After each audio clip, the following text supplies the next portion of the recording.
Bon, alors, écoute, il y a un truc, moi, j'en ai marre, c'est qu'on nous traite d'intégristes laïcs, de laïcards. Il y a aussi la laïcité à la française.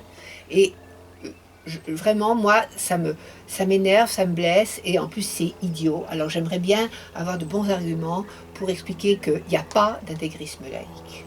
Alors, ce qu'on appelle intégrisme dans une religion, c'est les gens qui prennent tout. Tu prends l'islam, tu prends la lapidation, t'es intégriste.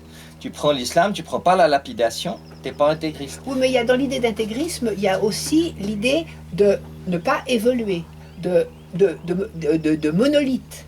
Bien sûr. Mais ce qui est intéressant, c'est que, au fond, dans les religions, l'intégrisme est un mal. Donc on transporte cette connotation négative sur la laïcité en disant que les gens qui ne veulent pas d'accommodement, c'est des laïcs intégristes. Comme les religieux qui ne veulent pas d'accommodement, c'est des religieux intégristes. Et c'est ce parallélisme qui est faux. C'est-à-dire qu'on se sert de la charge négative du mot intégriste pour l'appliquer à la laïcité. Or, la laïcité ne peut pas faire des accommodements parce que c'est un principe. Ce n'est pas une valeur qui fluctue suivant les circonstances. Justement, parce qu'on nous parle de laïcité ouverte, de laïcité accommodante, etc., etc. Et quand on refuse d'adjectiver la laïcité, à ce moment-là, on nous balance l'intégrisme dans la gueule. Parce que la situation de la laïcité en tant que principe général de vie pour toutes les religions n'a pas du tout le même statut que chaque religion qui est, disons, plus ou moins contrainte d'évoluer pour s'adapter.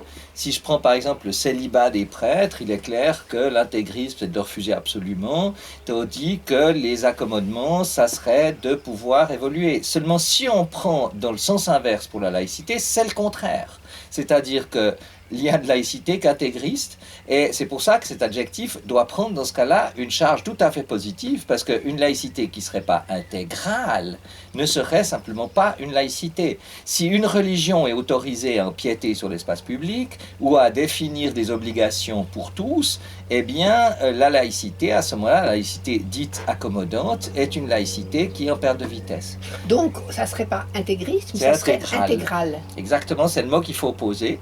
Nous sommes des laïcs intégraux et non pas des laïstes intégristes, puisque seule une religion peut être intégriste.